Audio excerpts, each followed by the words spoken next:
My boyfriend won't stop sharing everything with my sister and they make me feel like a third wheel in our relationship. Now I am cutting them off after they gave me the most awful birthday gift ever. I have been dating my boyfriend for 5 years now. We grew up together as neighbors and were friends for a couple of years before dating. I love him so much, and I want to marry him. His family is great and I adore them all, and he's great with my family too. He also formed a great relationship with my sister. The issue is that I think their bond is too close. My boyfriend and I live together, but he spends a lot of time with her. Albeit I am sort of busy. I'm currently in grad school for engineering, so I have to go to my classes. My boyfriend works full time. My sister is currently taking a gap year, but that 1 year has extended from when she was 18. She comes over when I'm in seminars/classes. They have tons of inside jokes and share the same sense of humor and taste in movies. It makes me feel left out, but when I try to include myself they both stop being so enthusiastic and act like it's super awkward to have me there. My sister and I were close growing up but started drifting when I went to uni. When my boyfriend isn't there and I talk to her, she becomes kinda cold and sometimes says rude things. Once she told me to my face that I was not good enough for him and that he deserved better, which made me cry for a couple of days. He also gets her gifts for the most random achievements,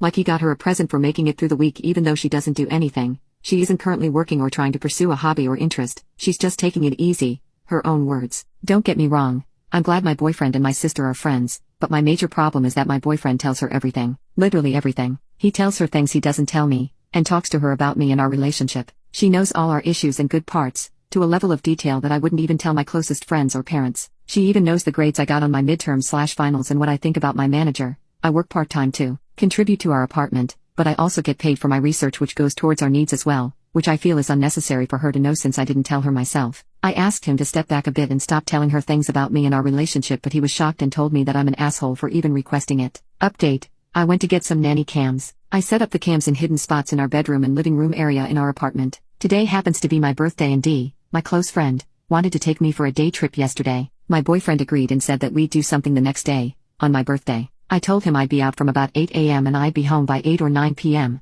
after Damon and I finished dinner. Damon took me out, but she noticed I was feeling a bit off. I was still thinking about the overwhelming number of responses telling me that something shady was going on. I ended up spilling everything while we were eating lunch. Damon was outraged on my behalf and agreed that something was off. She asked if I wanted to cut our day short and drop back home to see if anything was happening, and convinced me by saying that it's better to find out today than tomorrow. Yes, I realize we could have just checked the nanny cams, but for some reason, we forgot about them at the moment. I'm kind of glad I didn't check because I would have started ugly crying in public. I'm guessing most of you know what happened. It's so predictable. I'm kicking myself afterward for not realizing. We drove back home around 4 p.m. I caught them literally in the act. Why were they doing it at 4 p.m.? I don't even know. I just kind of stood there with my arms folded and I hope with a badass resting bee face on, although maybe it was more a trying not to cry face. My boyfriend gave me a whole "it was an accident" spiel. I just ignored him and started packing my things. Thank God our lease was up for renewal within the month. He begged me and, eventually yelled at me for packing up. The funny thing is, I bought most of the furniture and supplies. So, me being slightly petty,